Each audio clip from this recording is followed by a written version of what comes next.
ৰাজকুমাৰীয়ে মন্ত্ৰ মাতিলে। আব্ৰাকাডাব্ৰা, চিমচালাবিম।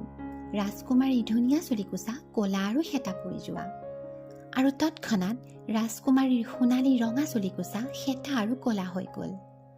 কিন্তু এইবাৰ দুষ্ট ডাইনীজনীয়ে ৰাজ্যৰ গোটেই গোলাপ ফুলবোৰ ছিঙি লৈ আহিলে। এইবাৰ ৰাজকুমাৰী ৰজে মোৰ যাদু কেনেদৰে ভাঙে মই চাম, ডাইনীজনীয়ে খঙেৰে ক'লে। দুষ্ট ডাইনীজনীৰ যাদু কামত আহিল আৰু ৰাজকুমাৰী ৰজৰ চুলিকোছা পুনৰ ক'লা হৈ পৰিল। ৰাজকুমাৰীয়ে দুখেৰে সৰু সোণালী চৰাইটোক সুধিলে, মোৰ কণমানি সোণালী চৰাই, তুমি মোক কোৱাচোন, কেনেকৈ মই মোৰ ৰাজ্যবাসীৰ সপোনবোৰ আগৰ দৰেই ধুনীয়া কৰিব পাৰিম, যাতে তেওঁলোকে ৰাতিপুৱালৈকে শান্তিত শুব পাৰে?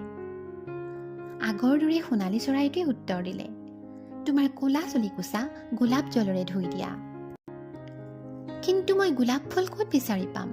ৰাজকুমাৰীয়ে দুখেৰে ক'লে।